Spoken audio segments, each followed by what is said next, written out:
Mari kita sambut pembicara kita, Handi Irawandi MBA MKom, sebagai Ketua Umum MPK atau Majelis Pendidikan Kristen di Indonesia, Ketua Bilangan Research Center, dan CEO Frontier.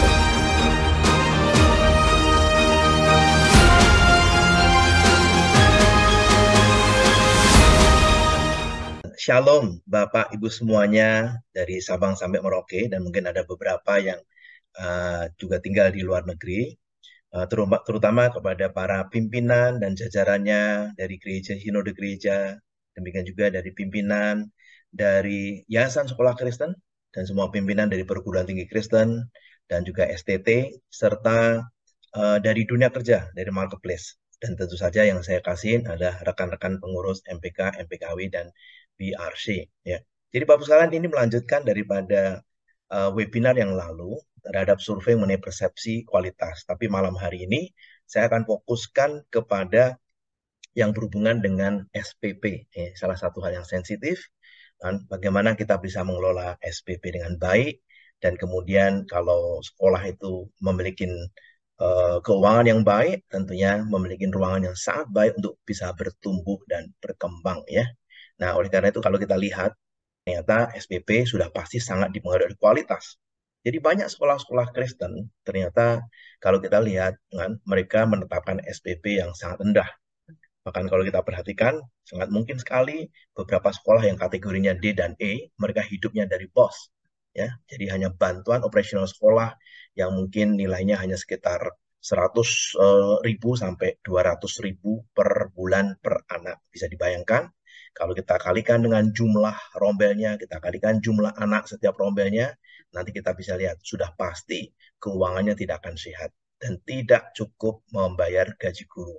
Atau mereka membayar gaji guru tapi dengan cara membayar gaji guru hanya lebih banyak fokus kepada yang honorer, ya. Tidak mampu membayar gaji tetap. Kalau beberapa guru yang tetap pun mereka juga dibayar di bawah UMR.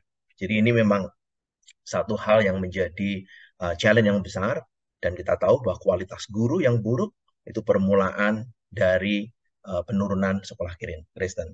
Jadi keterpurukan, penurunan jumlah siswa akan dimulai dengan guru-guru yang tidak berkualitas, menghasilkan siswa-siswa yang tidak berkualitas, dan akhirnya reputasi sekolah juga kemudian menurun. Pada titik tertentu, reputasi sekolah yang menurun akan sangat sulit buat sekolah untuk mendapatkan siswa yang baru. PPDB-nya akan menurun, dan kalau siswa yang baru jumlahnya menurun, akhirnya tidak memiliki keuangan, tidak bisa membeli fasilitas, dan tidak banyak pengurus yang mau jadi manajemen daripada yayasan tersebut, dan akhirnya lingkaran tersebut terus-menerus akan berlangsung, dan kemudian pada titiknya sekolah tadi sangat mungkin harus tutup, ya. Dan ini suatu hal yang sangat menyedihkan. MPK sangat terpanggil untuk hal seperti ini. Jadi melalui konfernas dengan tema kolaborasi nyata, dan kolaborasi nyata itu hanya bisa terwujud kalau kita bisa melihat banyak sekolah-sekolah Kristen yang semakin sehat, bertumbuh dengan baik. Nah, Bapak sekalian, perkenankan saya untuk men-sharingkan beberapa slide hasil survei yang khususnya lebih banyak bertumbuh soal kualitas dan kemudian SPP, dan bagaimana sekolah Kristen bisa meningkatkan kualitas dan melalui berbagai inovasi. Nah, questionnya adalah kualitas yang mana yang perlu ditingkatkan, inovasi seperti apa yang harus ditingkatkan. Dan sekali lagi, ini murni ditujukan untuk peningkatan sekolah Kristen, terutama dari perspektif keuangan yang sehat.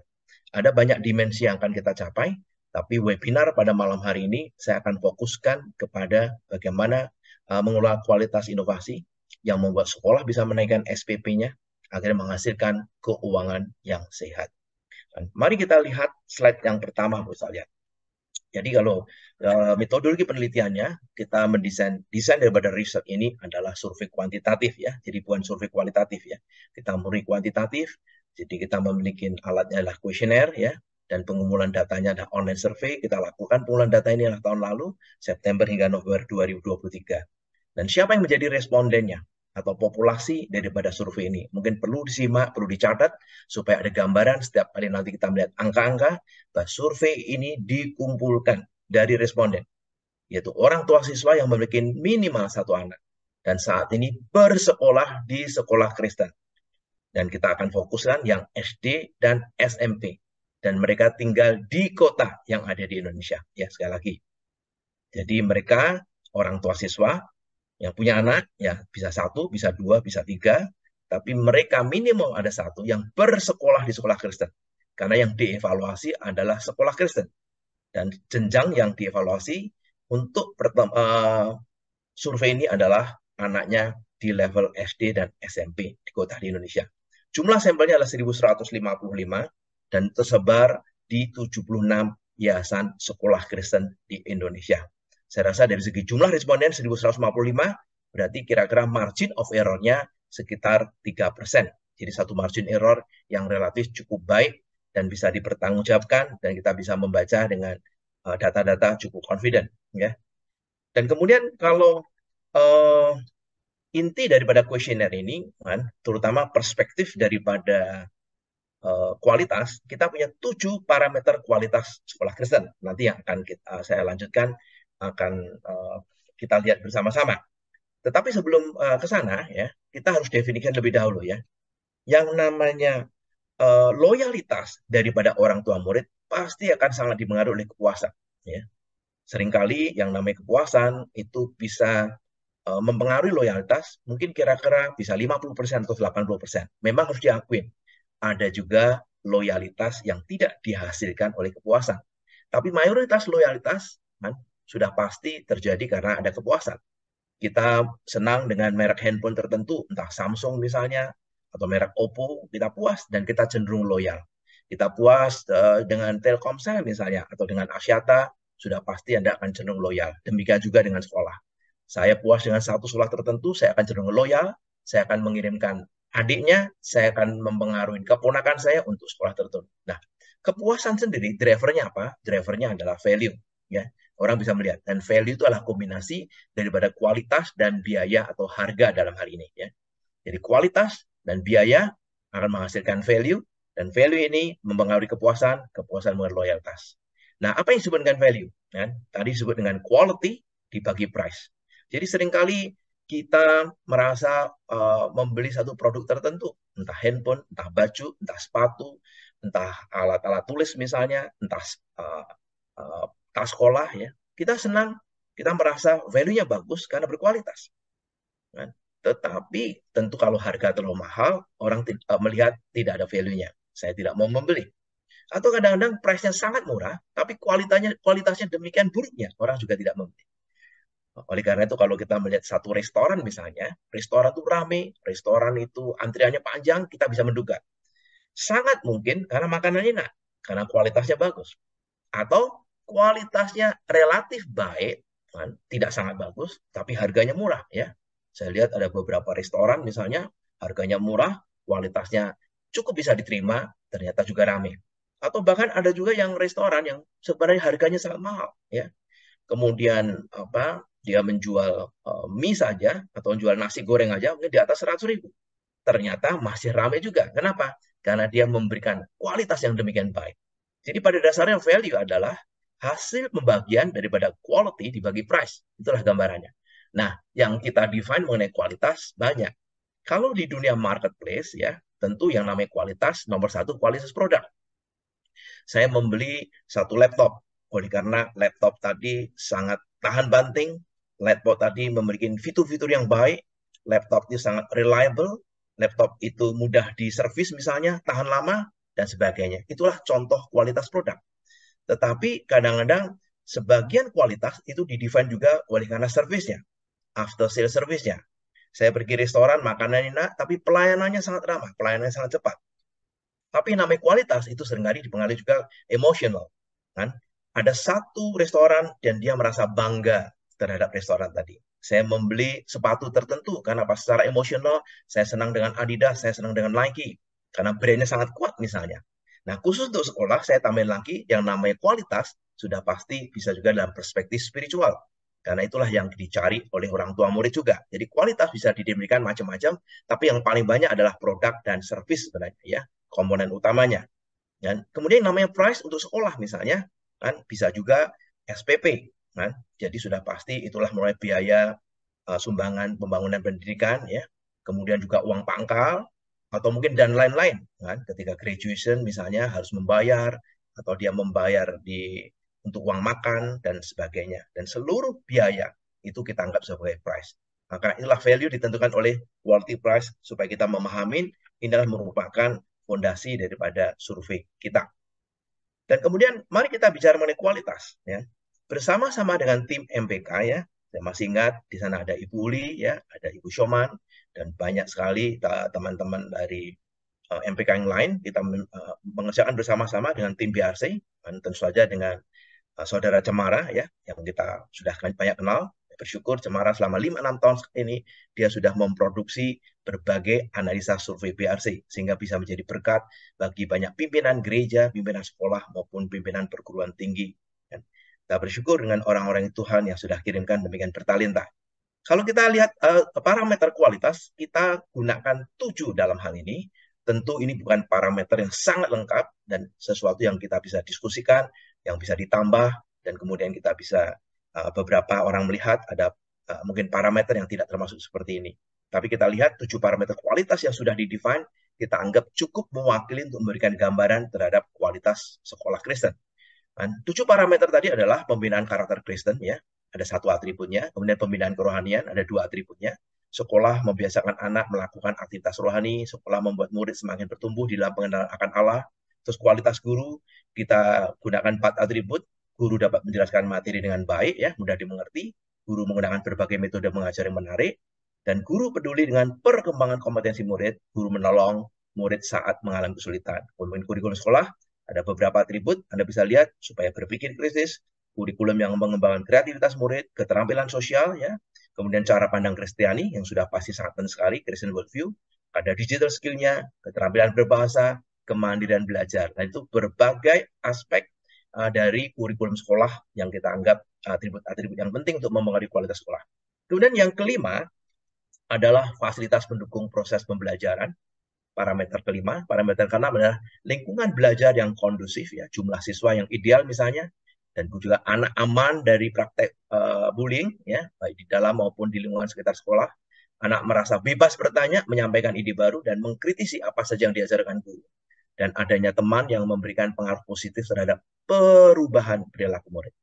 Dan parameter ketujuh yang terakhir adalah pengembangan bakat dan talenta. Sekolah memberikan wadah yang beragam dan memadai serta membina anak untuk menumbuhkan minat dan prestasi mereka di masa mendatang. Nah, Bapak sekalian, inilah gambaran mengenai 7 parameter kualitas dan juga berbagai atributnya. Ya. Sekali lagi, pasti tidak sempurna, tapi kita anggap bahwa gambaran kualitas ini sudah menjadikan survei ini relatif bisa melihat apa yang harus kita lakukan dan meningkatkan kualitas sekolah Kristen. Nah, mari kita lihat berbagai grafik-grafiknya. Kita lihat di grafik pertama ya. Kan? Jadi malam hari ini fokus kita adalah kualitas dan harga yang diterjemahkan dalam bentuk SPP ya. SPP saya berharap sudah dimasukkan mungkin faktor uang pangkal di dalamnya. Slide yang pertama, Bapak sekalian, ya, ini sudah pernah dibawakan di Januari yang lalu. Saya ulangin dulu di tempat ini. Persepsi orang tua murid terhadap kualitas sekolah Kristen anaknya, ya, supaya kita melihat mengenai bagaimana orang tua menilai kualitas dari sekolah Kristen di mana mereka menyekolahkan anaknya. Nah, memang idealnya kalau kita lihat tentunya kalau bisa semakin tinggi, ya, semakin tinggi. Kita lihat misalnya pembinaan karakter, ya, Bapak sekalian, yang dot merah itu. Silakan membaca bagian bawah kiri ya, legendnya. Yang merah adalah kualitasnya itu biasa atau buruk, sedangkan hijau itu kualitasnya baik atau sangat baik. Dan dalam konteks pembinaan karakter, ya, untuk yang SD, orang tua di mana mereka punya anak yang sekolah di SD, pembinaan karakter adalah 92,6%, sedangkan yang SMP 88,4%, cukup baik. Pembinaan kerohanian 90%, 86,7%, kualitas guru. Untuk slide ini, kualitas guru relatif paling rendah. Jadi 68,3, 77,5. Berarti, Bapak sekalian, yang merah relatif cukup tinggi. Jadi kalau orang tua yang punya anak SD mengatakan kualitas gurunya berapa? 31,7%, kualitasnya biasa atau buruk. Sedangkan yang di SMP 22,5%. Tentu kita bertanya, idealnya berapa? Kalau ditanya, maksimumnya 100%. Karena mereka sudah memilih sekolah tadi, sejak semula mereka sudah memilih, dan akhirnya mengirimkan anaknya di sekolah Kristen tadi. Kita berharap 100%. Walaupun secara umum, sebenarnya angka di atas 90% cukup baik. Dan angka minimum ya tentunya 85%. Anda bisa bayangkan, kalau Anda punya pelanggan, Anda punya usaha, dan kemudian dari 100 pelanggan, ternyata 85-nya merasa puas dengan kualitasnya, mungkin relatif cukup aman. Artinya masih ada 15% yang tidak puas, dan 15% ini bisa meninggalkan posisinya dia sebagai pelanggan. Atau dalam konteks sekolah, sangat mungkin setelah lulus SD atau SMP, dia bisa meninggalkan dan menyekolahkan ke tempat lain. Jadi kalau kita lihat angka 30%, tentu angka cukup tinggi. Karena apa? Potensinya adalah ketika lulus SD atau lulus SMP, belum tentu mereka melanjutkan ke sekolah yang sama untuk jenjang berikutnya. Jadi sekalian kita lihat dari 3 parameter ini memang kualitas guru kan salah satu yang perlu kita perhatikan. Nah, mari kita lihat lagi. Untuk 4 parameter berikutnya, masih ingat kita ada 7 parameter. Dan parameter yang keempat, 5, 6, 7, yang keempat adalah kurikulum sekolah. Ya. Nah, Bapak bisa melihat, Bapak sekalian bisa melihat merahnya atau hijaunya. Kalau kita lihat yang merahnya adalah orang yang mengatakan kualitasnya buruk atau biasa saja, jadi belum baik. Yang hijau kualitasnya baik atau baik sekali. Kurikulum sekolah ada 36,4% di level SD dan SMP-nya 30%, sama-sama 30. Fasilitas ya 24, 23. Lingkungan belajar, nah, luar biasa ya SD 38,7%. Nah, ini sangat menarik sekali lingkungan belajar. Ternyata masih banyak yang merasa tidak puas. Dan kemudian di SMP 31,7, pengembangan bakat 24,7 lawan 17,1% di SMP. Jadi semakin tinggi rupanya orang tua murid yang tidak puas atau yang menilai persepsinya kurang baik dalam hal pengembangan bakat relatif lebih kecil di level SMP dibandingkan di level SD. Tapi secara overall angkanya masih cukup baik lah. Dibandingkan dengan tadi kualitas guru atau kurikulum sekolah atau lingkungan belajar. Jadi guru, kurikulum sekolah, lingkungan belajar itu rata-rata yang menganggap kualitasnya masih buruk atau biasa saja, angkanya kira-kira 30% atau 30% lebih. Nah, jadi Bapak sekalian. Nah, inilah gambaran daripada kualitas yang saya ulangi lebih dahulu. Nah, sekarang, slide yang penting pada malam hari ini, Bapak sekalian, inilah slide-nya. Apakah uang sekolah sesuai dengan kualitas pendidikan yang diberikan?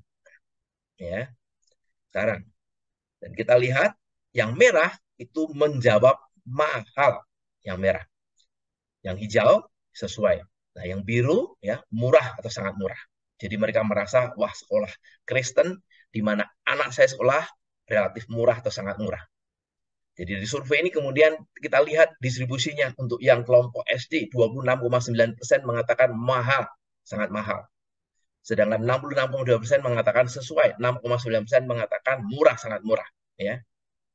Dan kemudian yang SMP kan, yang mengatakan mahal atau sangat mahal 32,4%, sedangkan sesuai 65,9%. Dan hanya mengatakan murah 1,7%. Inilah slide yang penting yang akan kita cross-tabulasikan. Nah, sekarang masih ingat framework yang sudah di-sharingkan tadi, bahwa yang namanya value adalah kombinasi atau rasio antara kualitas sama price. Value semakin tinggi kalau kualitas semakin tinggi, dan value semakin tinggi ketika price juga semakin murah. Nah, sekarang mari kita lihat seberapa besar dampak kualitas di dalam mempengaruhi jawaban mereka terhadap persepsi SPP itu mahal atau murah atau sesuai. Nah, sekarang kita bagi menjadi 2 bagian, baik untuk SD maupun SMP. Kalau orang tua murid itu memberikan penilaian dari 7 parameter tadi, baik atau sangat baik, terus kemudian satu biasa atau buruk, kita lihat perbedaannya. Dan survei ini sungguh-sungguh mengkonfirmasi bahwa kualitas akan sangat mempengaruhi value yang diterima. Dan sudah pasti akan mempengaruhi terhadap penilaian bahwa SPP yang mereka bayar itu mahal atau murah. Kalau pembinaan karakter tadi, cara membacanya seperti ini, saya agak pelan-pelan sedikit. Pembinaan karakter dianggap punya kualitas biasa atau buruk, ya. Ternyata persen responden yang berkata uang sekolah itu mahal atau sangat mahal itu 72,3%. Jadi Bapak sekalian, bar yang ditampilkan di sini itu adalah persentase responden yang hanya mengatakan uang sekolahnya mahal atau sangat mahal. Jadi hanya satu bar saja yang diambil, yaitu yang mengatakan sekolah mahal atau sangat mahal.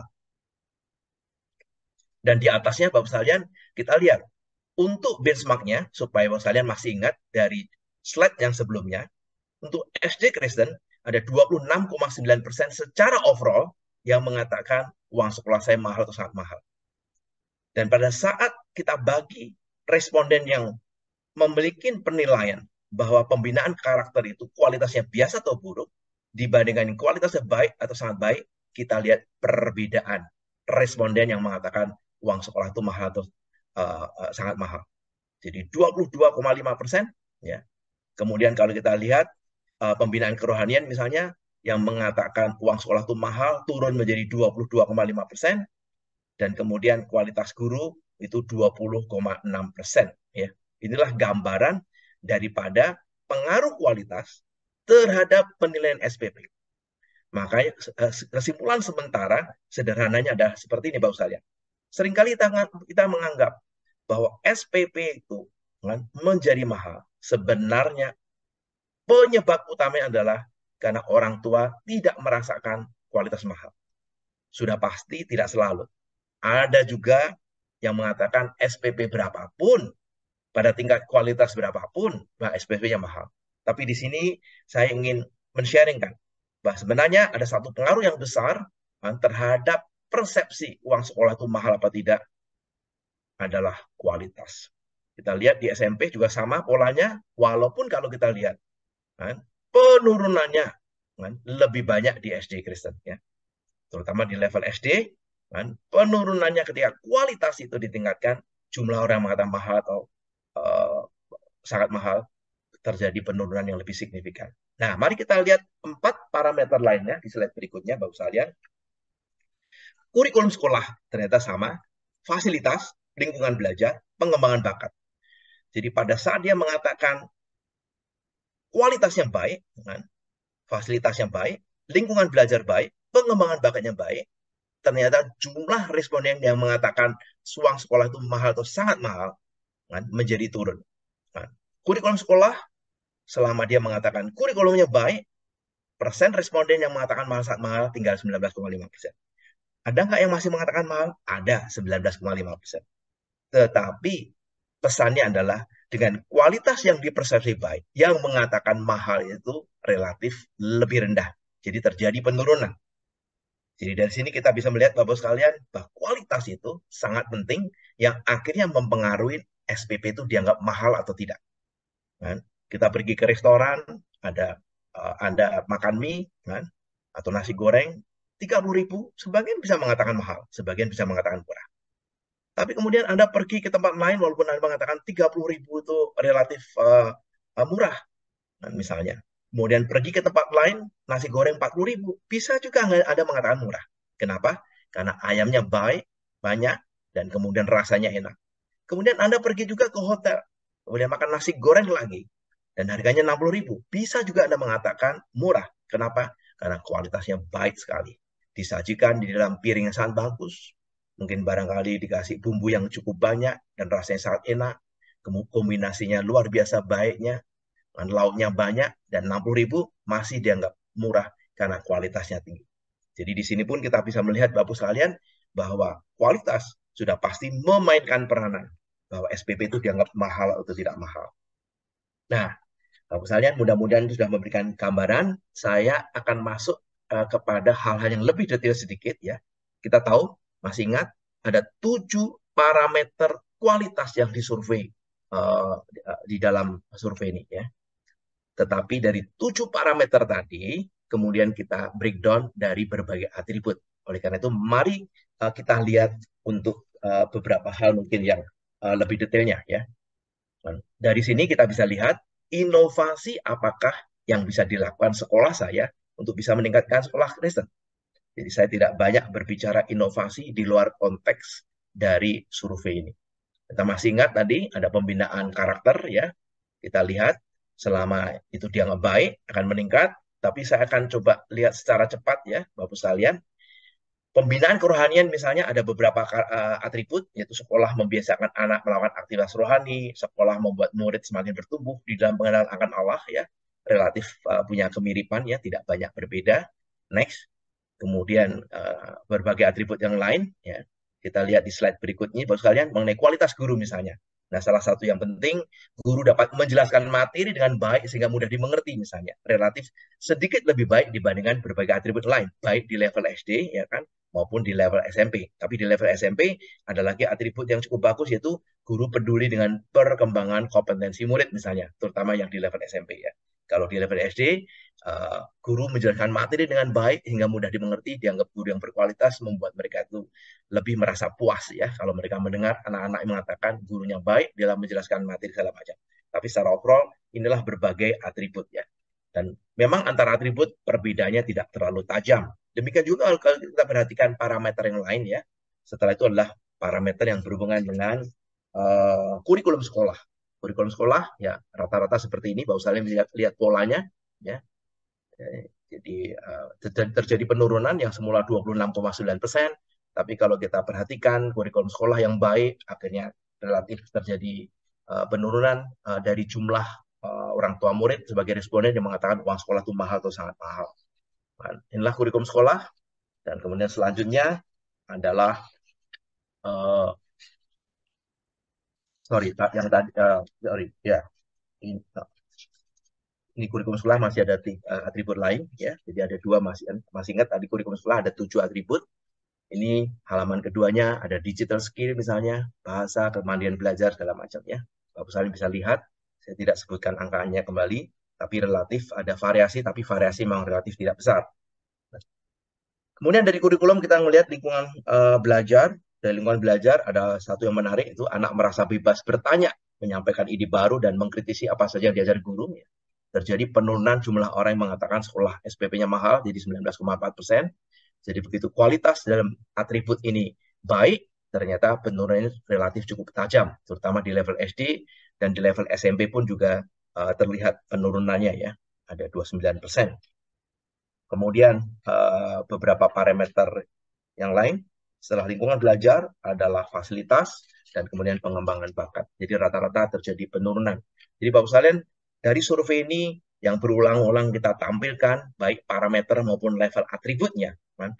Selama persepsi orang tua melihat ini sesuatu yang dinilai baik, yang berkualitas, ternyata terjadi penurunan terhadap sensitivitas SPP. Jadi SPP itu dianggap menjadi sedikit lebih murah ya apabila kualitasnya naik, kualitasnya lebih baik. Jadi buat mereka kualitas itu mempengaruhi penilaian terhadap SPP itu murah sesuai atau mahal. Nah, Bapak sekalian, kita ada 2 slide yang terakhir dari hasil survei ini. Persen responden yang berkata uang sekolah itu mahal atau sangat mahal berdasarkan nilai SPP-nya. Kita kelompokkan menjadi 3. Memang kita surveikan sekolahnya kan dari Sabang sampai Merauke, dan tentu saja ada banyak sekolah-sekolah Kristen yang memang SPP-nya sebenarnya relatif murah ya. Jadi kita bagi menjadi 3 bagian, yaitu SPP-nya itu di bawah 100.000, kan? Di Nias, di Mentawai, di NTT, di Sumatera Utara, di Maluku, di Halmahera, di Sangihe Talaut, di Papua, sebagian di Toraja, di Poso, ya. Kemudian sebagian kecil dari Sumatera. Masih banyak dijumpain kan sekolah-sekolah yang SPP-nya di bawah 100.000 ya. Kita golongkan SPP di bawah 100.000. Kemudian ada juga SPP 100 sampai 500.000, kita golongkan jadi golongan kedua. Golongan ketiga adalah SPP-nya di atas 500.000. Jadi Bapak sekalian yang sekolah yang di Penabur, di IPK misalnya, atau di beberapa tempat yang seperti Petra di Surabaya, saya yakin SPP-nya sudah di atas 500.000. Itulah kelompok-kelompok seperti itu. Dan yang menarik Bapak sekalian, berapapun tingkat SPP-nya, kan, ini persen responden yang berkata uang sekolah itu mahal atau sangat mahal. Ya. Kan. Walaupun SPP sudah di bawah 100.000, kan, tapi masih saja ada yang mengatakan SPP itu mahal, ya 9,6%. Itu wajar, sekali lagi. Ya. Tadi saya kasih ilustrasi, bahwa kalau kita makan nasi goreng, 30.000 sudah pasti ada yang mengatakan itu mahal. Tapi ada juga yang mengatakan itu murah.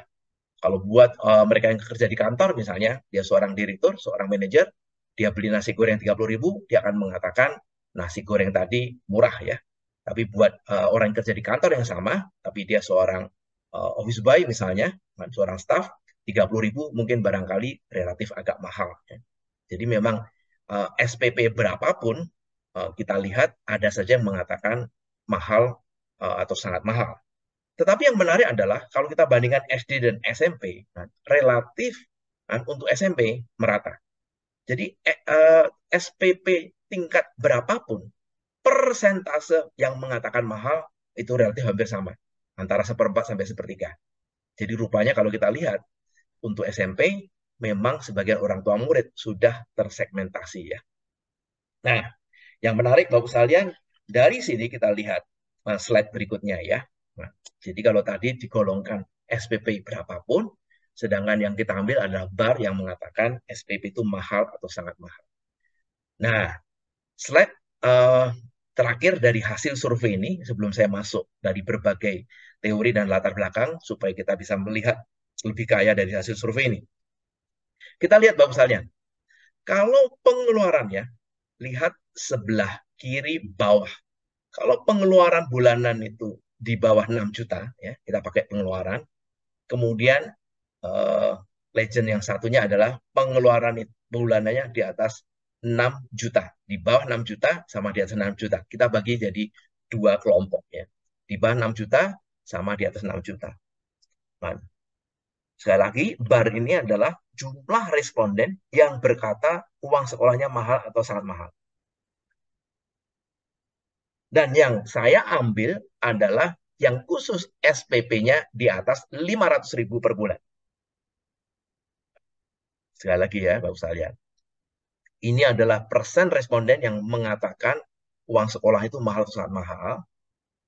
Dan khususnya adalah sekolah yang menetapkan SPP-nya sudah di atas 500.000.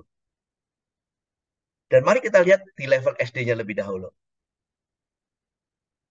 Untuk keluarga-keluarga yang relatif mampu, pengeluaran bulannya di atas 6 juta, ya, jadi penghasilannya bisa antara 6 juta, 10 juta, 15 juta. Nah, kita lihat persentase yang mengatakan mahal pasti lebih sedikit. Karena memang mereka dari keluarga yang lebih mampu. Apalagi kalau kita lihat di SMP. Karena orang tua yang sudah menyeberang di SMP, dia sudah melihat segmen mana, sekolah mana yang harus dia tuju, sehingga tidak mengherankan kalau pengeluaran keluarganya 6 juta, dan kemudian SPP-nya di atas 500.000, yang menjawab mahal hanya 25,9%. Tetapi kalau keluarga tadi tingkat pengeluarannya di bawah 6 juta, misalnya bisa 3 juta, 4 juta, dan mungkin barangkali income-nya UMR, ya, pendapatannya UMR, pengeluaran keluarganya mungkin sekitar 3 juta, 4 juta, atau 5 juta, dia suruh membayar SPP per bulannya 500.000, kan? Langsung kita lihat 64,9%-nya mengatakan SPP di atas 500.000 tadi mahal. Tentu dibandingkan dengan keluarga mampu, yang pengeluaran keluarganya itu di atas 6 juta, hanya 25,9% mengatakan murah. Nah, Bapak sekalian, inilah gambaran mengenai hasil survei yang khusus mengenai kualitas dan juga SPP dan menghasilkan value. Dan sudah pasti tujuan kita adalah bagaimana kita bisa meningkatkan kualitas dan sekaligus kita mampu untuk meningkatkan SPP sehingga keuangan sekolah itu lebih baik, lebih sehat, mampu menggaji guru lebih layak, memberikan fasilitas yang lebih baik, tapi pada saat bersamaan mereka merasa value-nya baik, mereka lebih puas, dan akhirnya loyal sama sekolah. Nah, saya memberikan beberapa gambaran teori yang sering dipakai di dalam marketplace. Dan kita lihat ya, dari tadi kesimpulannya sebanyak 26,9% orang tua murid SD dan 32,4% orang tua murid SMP yang menganggap uang sekolah anaknya mahal sangat mahal ya. Itu kesimpulan yang tadi dari chart yang pertama. Dan tingkat SD pasti lebih sensitif terhadap SPP dibandingkan dengan tingkat SMP ya. Tingkat SPP yang mahal tidak berpengaruh linear terhadap persepsi mahal dari orang tua. Artinya gini, SPP-nya 100.000 ditingkatkan jadi 500.000 harusnya kan 5 kali lipat. Memang yang mengatakan jumlah yang mahal lebih banyak, tapi tidak linear. Tidak sampai 5 kali lipat misalnya. Ya.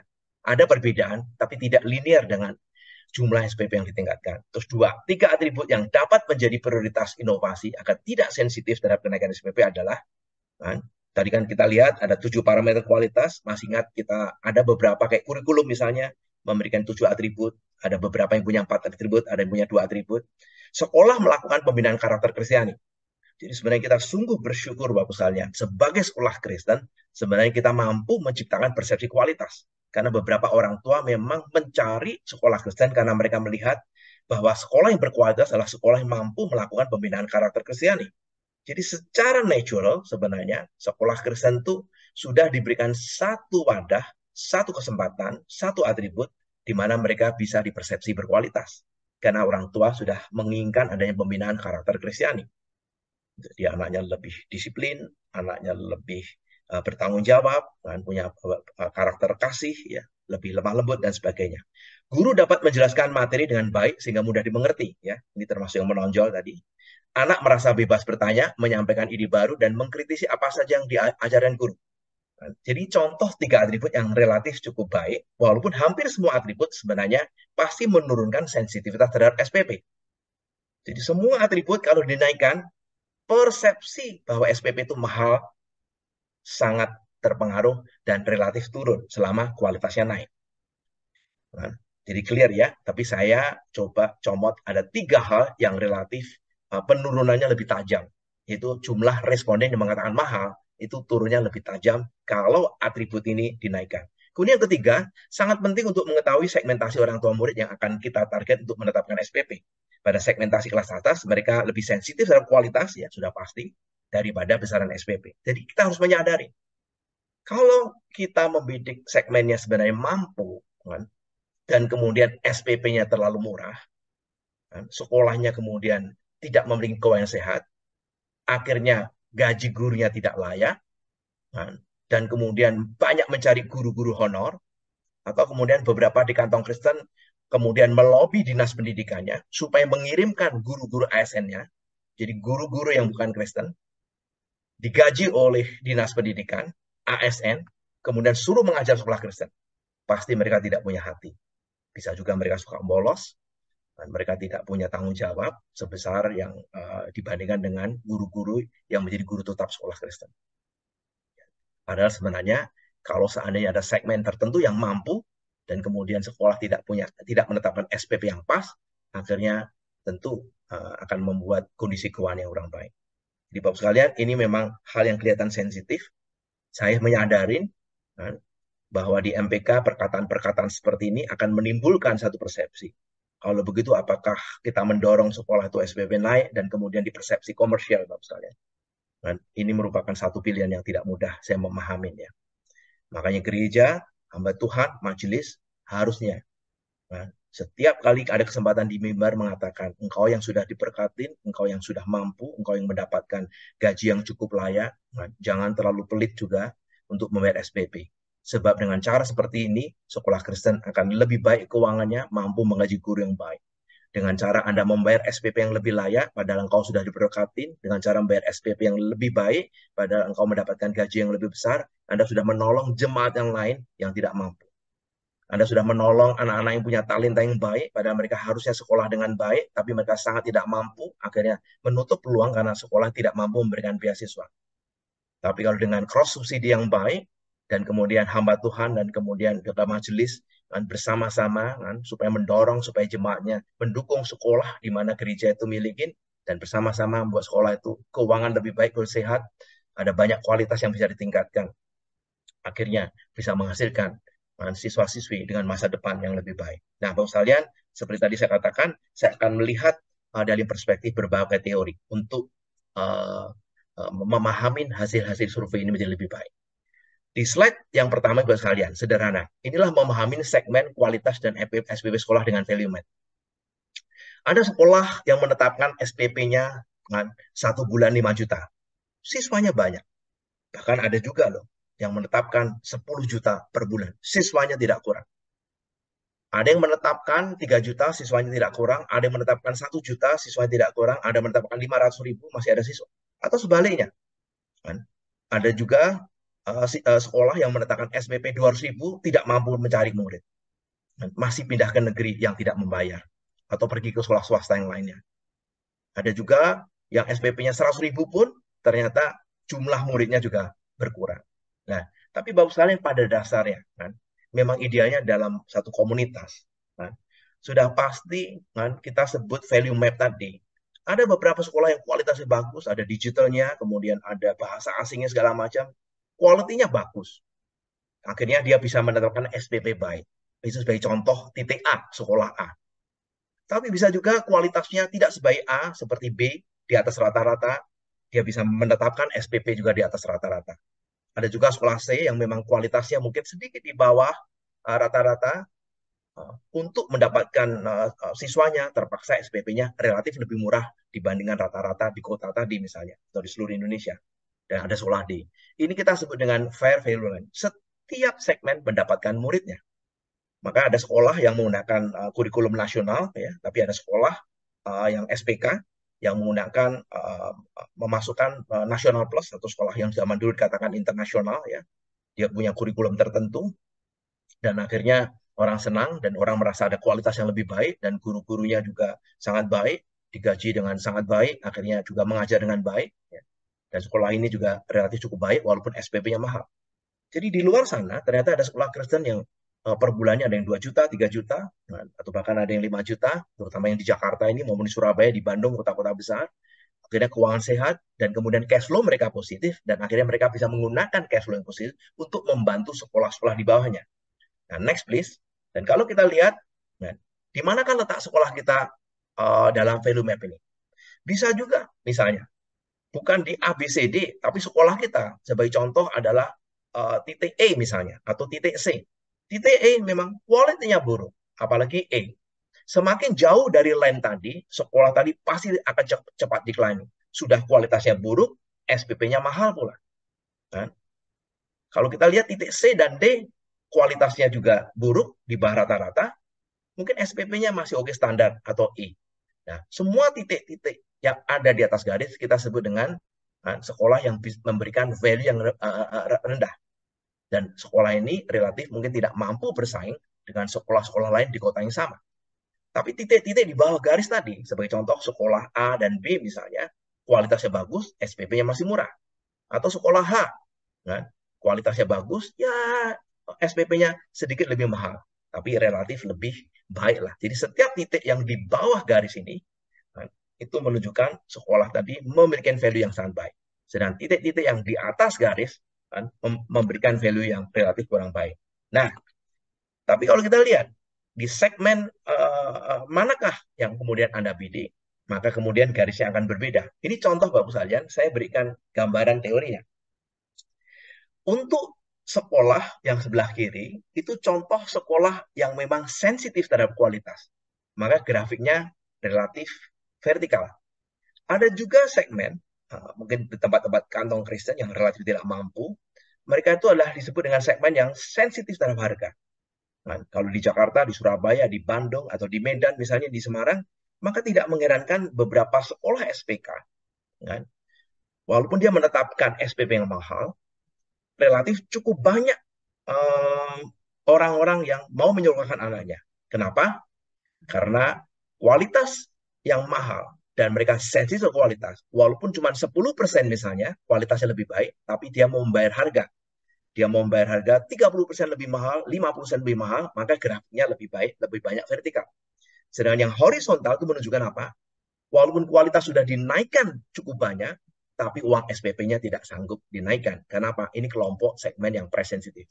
Nah, mau sekalian, saya mau mengajak, saya menyadari di banyak kantong-kantong Kristen di sana, entah di Maluku, entah di Papua, entah di NTT, di Sangihe, di Talaut, di Sulawesi Utara, ya di Poso, ya di Toraja, kan, di NTB, ya, ada beberapa segmen ya, yang mungkin kualitas sensitif, tapi mayoritas adalah price sensitif. Ini memang menjadi salah satu challenge.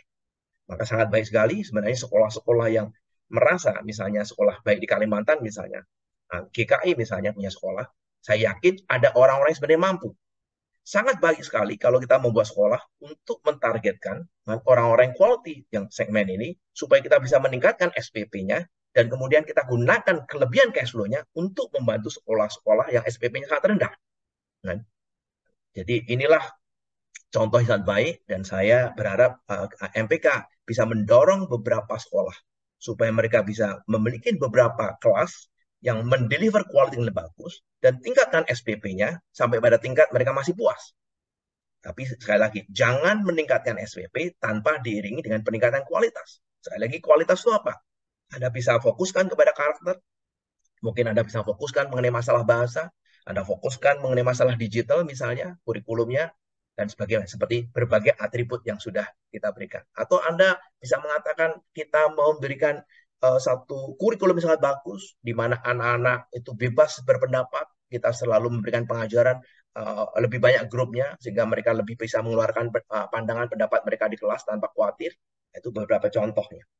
Nah, sekarang saya mau menutup ini dengan beberapa slide ya, supaya nanti pertanyaan saya harap lebih tajam. Ini slide yang pernah saya presentasikan terutama tahun lalu di konferensi nasional MPK. Sekolah negeri dari perhitungan APBN, pemerintah sudah memberikan subsidi pendidikan kepada siswanya 750.000 per siswa per bulan. Nah, itu dari total semua APBN kita yang 660 triliun kan dibagi dengan jumlah siswa yang masuk di negeri. Kita perhatikan ada 750.000 rata-rata ya, itu sudah saya kurangin dengan berbagai hal, dengan banyak hal yang tidak efisien, 750.000 per siswa per bulan. Jadi sekolah Kristen kita bersaing dengan sekolah negeri yang tiba-tiba setiap anak sudah diberikan uang oleh pemerintah 750.000 per siswa per bulan. Sekarang saya asumsikan saja, tergantung kota besar, kota kecil ya. Dari 750 saya bikin range 500.000 sampai 1 juta per siswa. Jadi Bapak sekalian, ini sebagai gambaran. Jadi kalau kita ingin mendapatkan budget yang hampir sama dengan sekolah negeri, berarti SPP itu harus di-charge minimum 500.000 di kota kecil atau 1 juta kalau di kota besar. Itu gambaran supaya budgetnya sama dengan sekolah dari subsidi yang dilakukan oleh negara terhadap sekolah-sekolah negeri. Jadi memang ini merupakan salah satu kondisi yang tidak baik, kan? Di mana sekolah negeri disubsidi oleh pemerintah, sedangkan kita kan, self-funding. 500.000 sampai 1 juta ini Bapak sekalian bisa kurangin dari dana bos yang diterima. Jadi kalau dana bosnya terima 100.000, berarti 400.000 itu SPP yang bisa dikatakan cukup sehat. Nah, oleh karena itu kita lihat rule-nya. Rule yang pertama Bapak sekalian, sekolah akan bertahan, keuangan yang sehat akan membuat sekolah itu akan bertumbuh kan, melalui mekanisme seperti ini. Dengan keuangan yang sehat, kita mampu menggaji guru-gurunya sama dengan guru sekolah negeri. Selama guru-guru itu digaji lebih rendah dari sekolah negeri, sekolah itu tidak akan aman. Sekolah itu punya masa depan yang tidak jelas. Karena sangat mungkin beberapa guru yang baik akan pindah ke negeri. Apalagi kalau guru-guru itu P3K, dengan sangat senang hati dia pindah ke negeri. Jadi kalau sekolah itu begitu banyak guru-gurunya digaji hanya separuh daripada gaji guru di negeri, saya yakin sekolah itu sangat sulit sekali. Maka gereja harus sungguh-sungguh melihat. Kalau tidak mampu ikutin rule yang pertama, nomor 2, jadikan sebagai sekolah misi. Kalau sekolah misi kita firm, inilah sekolah amanat agung, ini sekolah yang harus didukung oleh gereja. Makanya pertanyaan kepada MPK, boleh nggak kita membuat SPP-nya 50.000, 100.000? Silakan. Tapi kita kategorikan ini sebagai sekolah misi. Artinya apa? Artinya gereja harus mendukung dengan baik supaya sekolah berkualitas. Kalau kita membuat SPP itu 50.000 dan mengandalkan dana bos mata, sekolah ini pasti punya masa depan yang pasti akan dipertanyakan. Keseimbangan sustainability-nya pasti akan sangat sulit ke depan. 3 tahun lagi, 5 tahun lagi, 10 tahun lagi, masalah waktu saja. Nah, rule yang ketiga harus dipertimbangkan jumlah subsidi untuk memberikan beasiswa kepada siswa yang tidak mampu. Jadi sekali lagi, sekolah Kristen idealnya, kalau charging SPP dinaikkan, harus pikirkan supaya memberikan scholarship kepada anak-anak hamba Tuhan, kan? Kepada anak-anak yang pandai, dan terutama kepada anak-anak yang tidak mampu. Inilah gambaran mengenai untuk sekolah. Jadi Bapak sekalian, saya sudah lebih dahulu di sini, ya. Kemudian nanti kita lanjutkan dengan tanya jawab. Saya yakin sudah cukup banyak pertanyaan-pertanyaan, dan ini memang hal-hal yang buat beberapa sekolah Kristen, terutama buat gereja, terlihat agak kontroversial, tapi di MPK saya punya keyakinan. Nah, ini merupakan salah satu cara strategik ya, yang membuat sekolah itu bertahan. Jadi Bapak sekalian mohon ya, yang mendengarkan dari Sabang sampai Merauke, yayasan sekolah. Nah, Bapak sekalian boleh menetapkan SP rendah, tapi Bapak sekalian harus komitmen, harus berdoa, katakan kepada hamba Tuhan, kepada majelis, ini sekolah misi. Sampai Tuhan Yesus datang kembali, kita harus mengucurkan dana terus. Dan gereja harus siap melakukan seperti ini. Tapi kalau seandainya gereja ingin sekolah itu sustainable, Anda harus memberikan keuangan sehat, harus menggaji guru yang layak. Baik. Mereka juga berdoa, mereka minta pertolongan Tuhan, mereka juga stres, mereka juga punya anak, mereka harus mengirimkan anak-anaknya. Apa jadinya? Sekolah, gaji gurunya cuma 1,5 juta, 2 juta. Dan tiap kali mereka bergumul tiap hari harus makan apa, dan mereka melihat murid-muridnya sejahtera, bagaimana mereka bisa mengajar. Mereka pasti adalah guru-guru yang terpanggil. Sangat ideal sekali. Kita sadar ada beberapa guru yang luar biasa, sangat terpanggil. Dengan hidupnya penuh dengan segala tekanan, dengan kehidupannya pas-pas mereka sangat terpanggil. Memang harus diakuin ada. Jadi buat gereja, menciptakan guru-guru yang terpanggil sudah pasti prioritas nomor satu. Tapi daya tahan panggilan tadi. Nah, bagaimana kalau kemudian dia melihat kan, anak-anaknya kan, harus kan, meminta-minta roti. Kan. Padahal dia pegang firman Tuhan. Kan. Daud pun mengatakan, aku melihat kan, orang yang benar, anak cucunya, tidak meminta-minta. Ini satu pergumulan yang tidak mudah, saya sadar. Tapi saya punya, setelah 2 tahun ini, saya semakin memiliki keberanian. Bahwa seharusnya sekolah itu harus punya strategi yang baik. Kan, supaya mereka punya guru yang baik, punya kurikulum yang baik, punya fasilitas yang baik, dan akhirnya mereka mau sama dengan pandai. It's only education change people life. Hanya edukasi membuat negara itu kuat. Dan hanya edukasi yang membuat masa depan anak-anak Kristen juga lebih baik.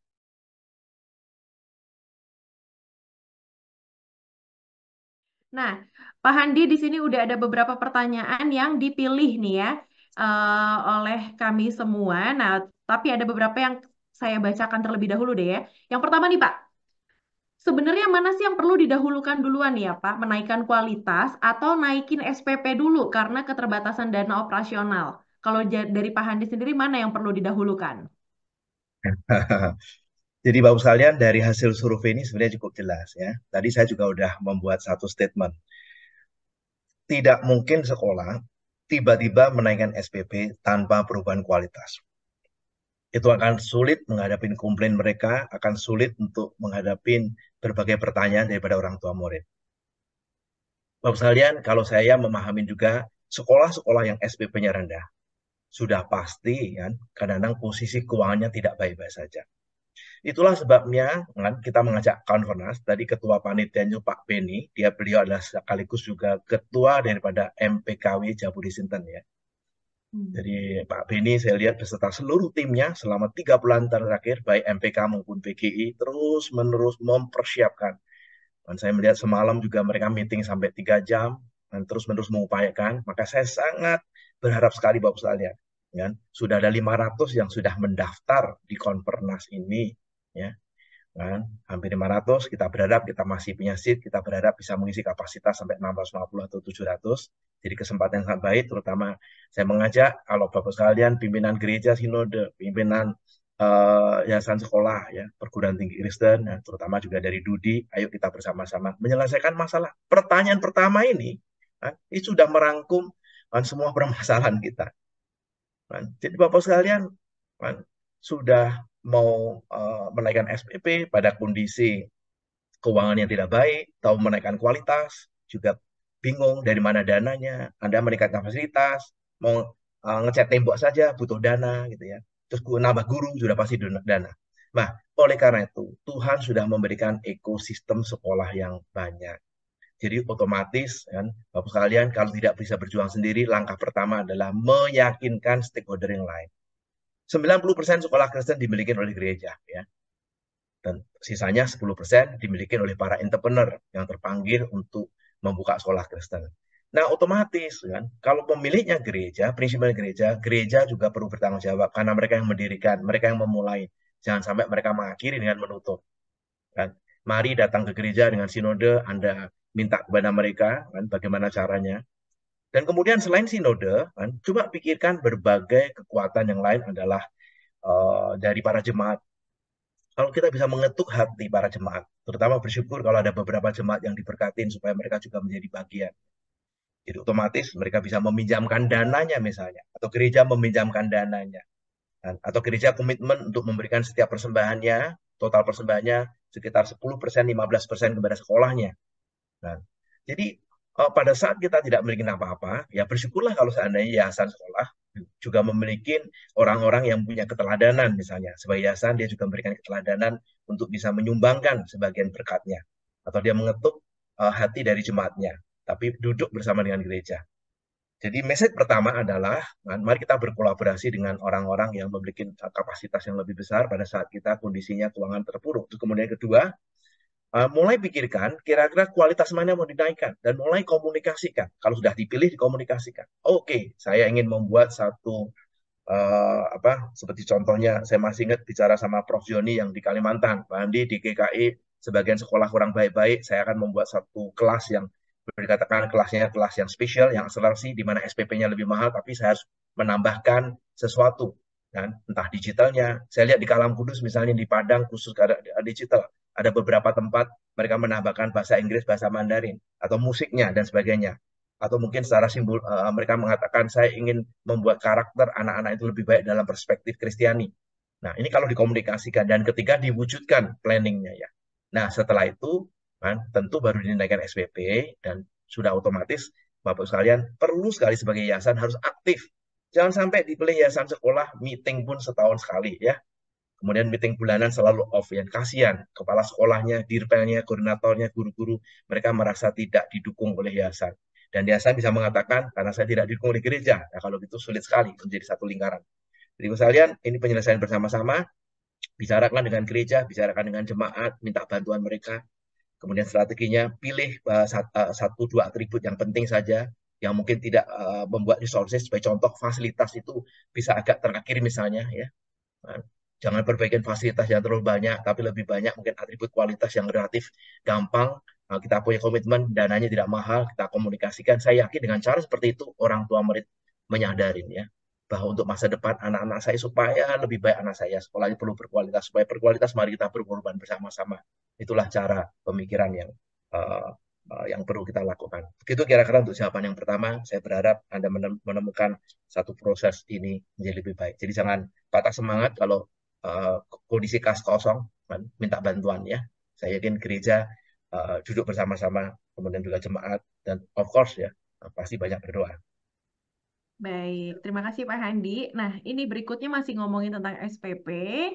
Nah, di SPP sekolah Kristen kan sangat tinggi. Jadi banyak orang tua yang terkendala akhirnya memilih sekolah negeri. Solusi tentang hal ini, Pak, apa yang seharusnya dapat diperbuat oleh sekolah Kristen?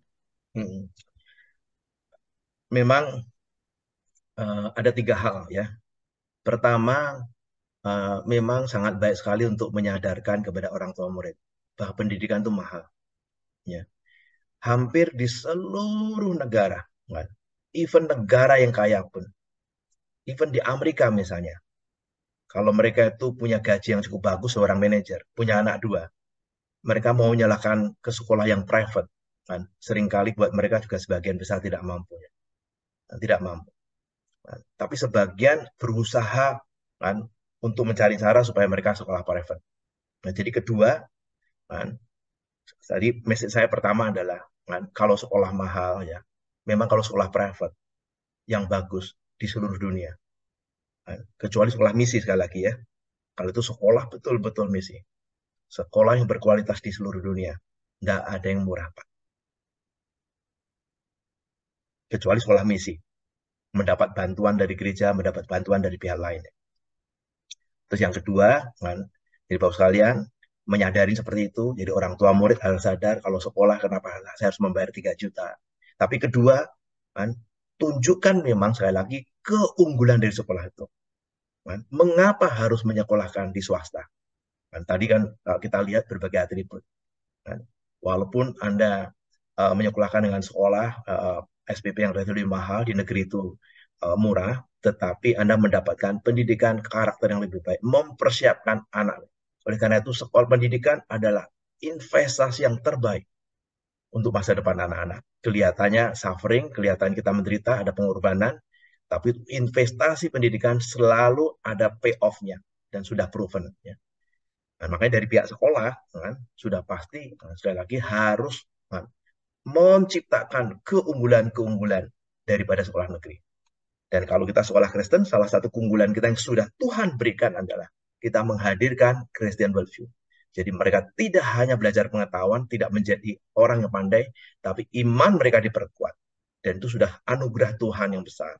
Maka kalau orang tua itu punya tingkat kerohanian yang baik, dan kalau mereka melihat anak-anak dididik di dalam Kristus, pengajar yang baik, kurikulum yang baik, guru-guru yang punya keteladanan, sehingga membuat anaknya ketika pulang rajin membaca firman Tuhan, anaknya kemudian mempraktekkan firman Tuhan, bergaul dengan orang-orang yang baik, yang kerohaniannya baik, anak-anak bertumbuh, kerohaniannya saya yakin orang tua murid pun pasti bisa menyadari mereka bisa menerima. Jadi satu adalah tadi sekali lagi kesadaran sekolah swasta itu kalau mau baik kecuali sekolah misi memang sulit murah, apalagi suruh free seperti sekolah-sekolah negeri. Anda bisa ngasih free 3 tahun, 5 tahun, akhirnya capek dan kemudian bisa tutup. Tapi yang kedua, sekali lagi, sekolah sendiri kan, harus betul-betul mewujudkan keunggulan seperti ini. Dan yang ketiga, kan, sekali lagi, sekolah itu kan, harus memiliki kemampuan untuk cross subsidi yang baik. Kan.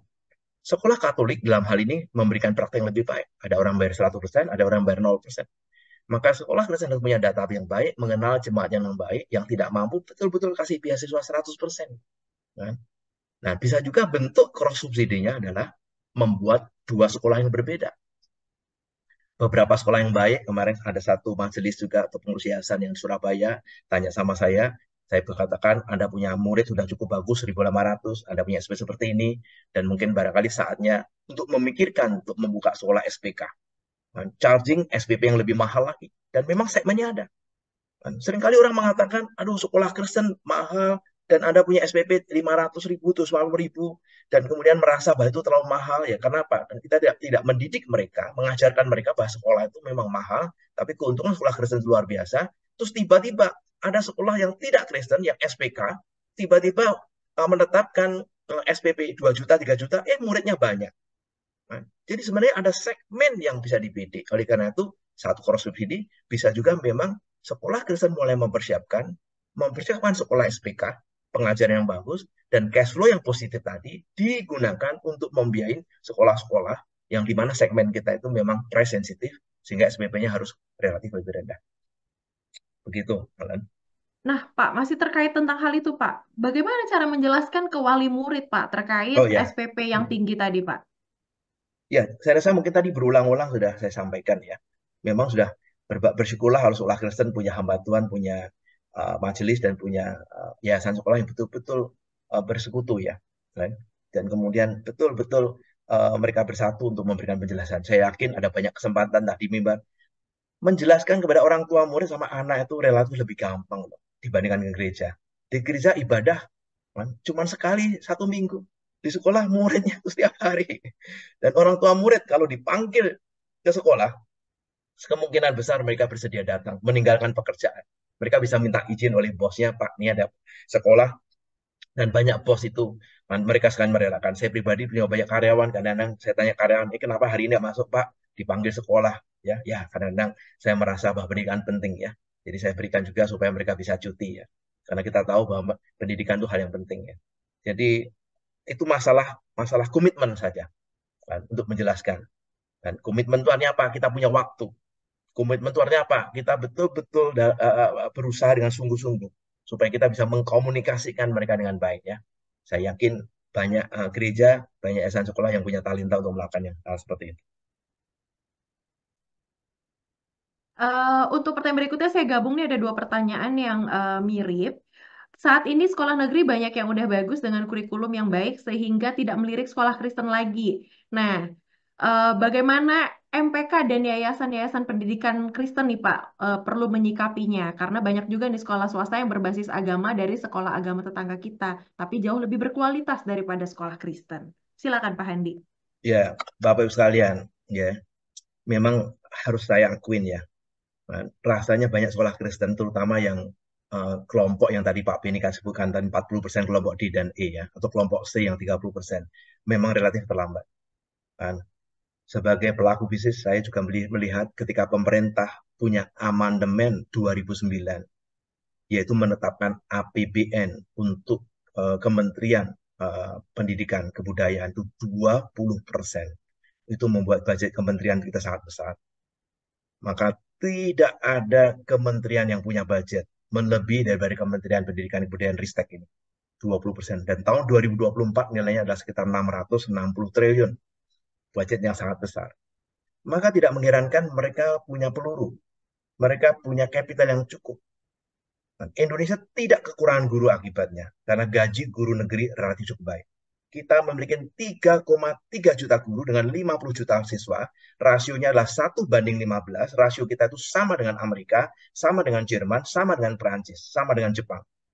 Hanya kalah dibandingkan dengan Middle East, dan kalah dibandingkan negara-negara Skandinavia, seperti Swedia, Norwegia, Finlandia misalnya, Denmark, atau Middle East seperti Qatar yang sangat kaya. Tapi 1:15 itu rasionya sudah cukup, Pak. Segi rasio. Kenapa? Karena tidak kekurangan guru. Yang kurang adalah guru yang berkualitas, lebih kurang lagi adalah guru yang berkualitas dan yang Kristen. Yang berkualitas kurang, yang Kristen berkurang. Itu menjadi problem kita. Maka oleh karena itu, dengan budget yang pemerintah besar, dengan guru yang baik, apalagi gurunya sudah disertifikasi. Nah, oleh karena itu, Bapak sekalian, ini sebenarnya memang antisipasi sejak dulu. Sekolah harus catching up, jangan hanya mengadakan dana BOS dan segala macam. Dana BOS itu 52 triliun untuk 216.000 sekolah. 52 triliun untuk 216.000 sekolah. Maka tidak mengherankan dana BOS hanya 100.000 sampai 200.000 per anak per bulan. Nah, makanya Bapak sekalian, dengan kondisi seperti ini, tentu ini menjadi salah satu problem besar buat sekolah. Maka sekolah menggunakan self-funding. Tidak bisa dipungkirin. Walaupun kita bisa minta pemerintah misalnya, tapi membuat kita tidak mandiri, Bapak sekalian. Meminta ASN mengajar kita, saya bisa juga ada banyak opportunity juga, uang-uang dari dinas pendidikan bisa kita lakukan, tapi tidak akan cukup kalau tidak melakukan self-funding dengan melalui SPP mekanismenya. Dan akhirnya saya berharap sebenarnya yang penting juga sekolah-sekolah yang kuat. Maka di MPK kita mengatakan, hai sekolah-sekolah yang kuat yang masuk 10%.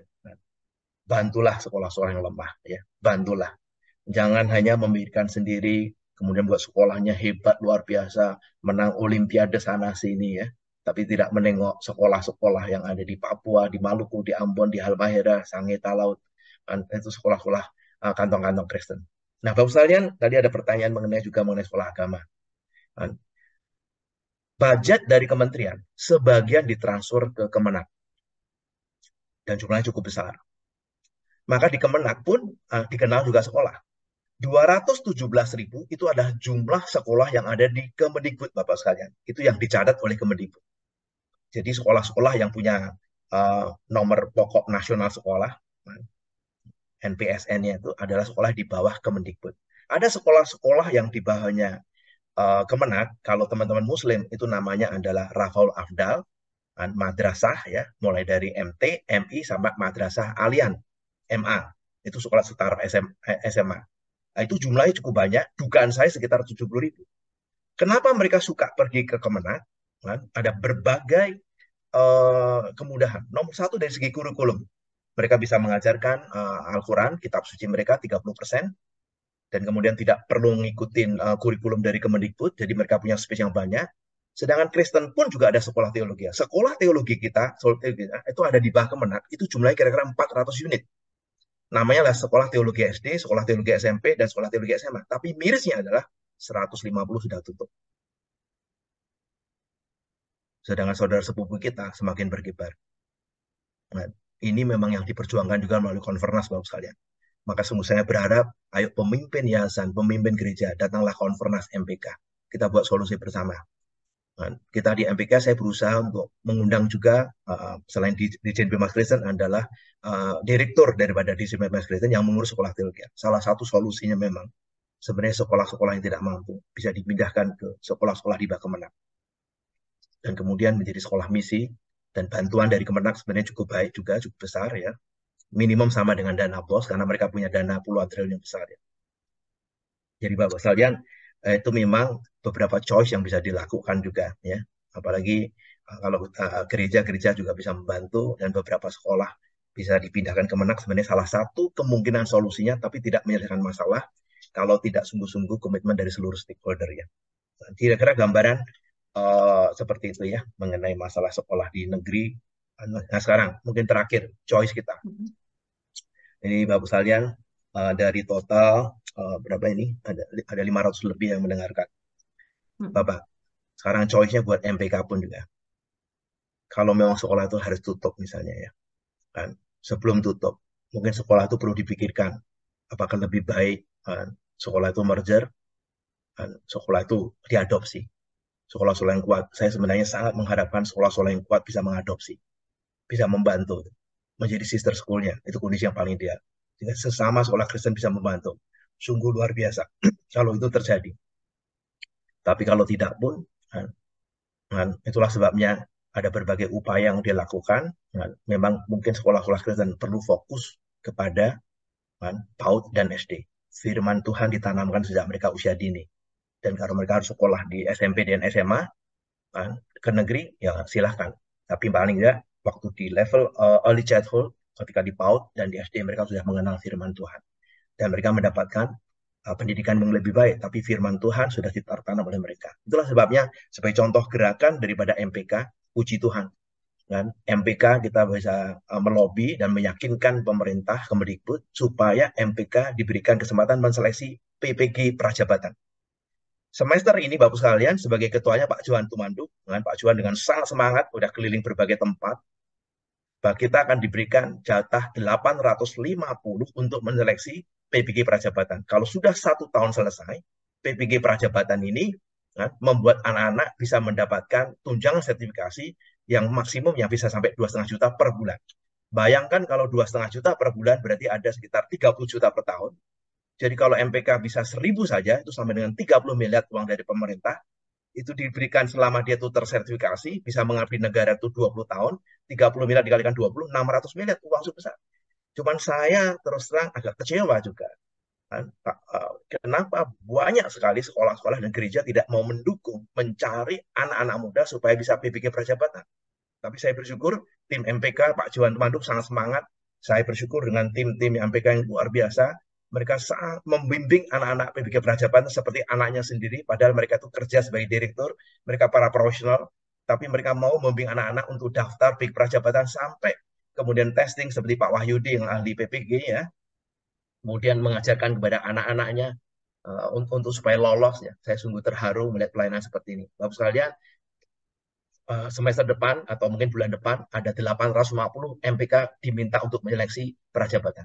Kita bisa memberikan, kalau Bapak sekalian sayang dengan guru, supaya guru itu mendapatkan kesan lebih baik, tolong bantu carikan anak-anak muda guru yang belum sertifikasi. Karena itu means a lot ke mereka. Tapi harus berkorban 1 tahun mereka ngikutin PPG prajabatan. Dan akhirnya mungkin paling bagus kalau yayasan sama gereja memberikan tunjangan hidup sedikit supaya mereka mau untuk melepaskan pekerjaan mereka mengikuti PPG Prajabatan. Tapi 10-20 tahun ke depan mereka akan punya kehidupan yang lebih baik.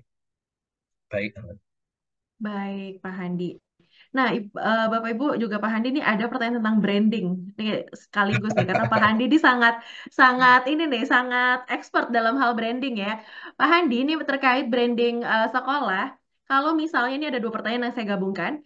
Yayasan sebelumnya telah menetapkan segmentasi orang tua itu dari kalangan mampu. Tetapi awal sekali pada awalnya itu sebenarnya adalah sekolah gratis. Jadi gimana cara mengubah branding sekolah? Nah, pertanyaan berikutnya yang sama tentang branding adalah gimana cara membangun branding yang menarik untuk segmen dari kalangan orang tua mampu dan berapa lama waktu yang dibutuhkan untuk membangun brand tersebut, Pak Handi? Silakan, Pak Handi. Ya, ya. Sorry, pertanyaan pertama itu dimulai Pertanyaan dengan pertama, gratis. Tadi apa? terus pertanyaannya awalnya kan adalah sekolah gratis, tapi sekarang Ya, dia ya. mau menetapkan sebagai sekolah untuk anak-anak dari orang tua yang mampu. Gimana cara ngubah brandingnya, Pak? Saya rasa mungkin pertanyaan branding bisa menjadi satu sesi tersendiri ya. Saya pribadi, terutama di MPK, kita punya 7 strong ya. Kita strong MPKW, strong pre, kemudian strong finance, strong staff, ya puji Tuhan, satu persatu staff kita makin oke. Finance kita ya puji Tuhan, kan. Banyak mulai sekarang beberapa donatur melihat pekerjaan pelayanan MPK, kita punya 50 program, Bapak sekali maka melihat, kan, saya kadang-kadang bersyukur sekali, kadang-kadang setiap hari itu ada 2-3 webinar di MPK, tidak lelah-lelahnya. Saat ini kita ada Teachers Conference, puji Tuhan ada 400 guru-guru yang di STT saat Malang, conference. Saya mengikuti beritanya, melihat foto-fotonya, banyak di antara mereka terharu, menangis, menguatkan panggilan mereka, dan bersyukur juga MPK bisa membiayai sebagian guru-guru tadi. Ada ratusan juta yang MPK sudah berikan ya. bersyukur semuanya. Dan memang masalah branding mungkin barangkali topik tahun depan ya. MPK sendiri juga ingin melakukan strong brand kan, supaya branding MPK juga makin baik.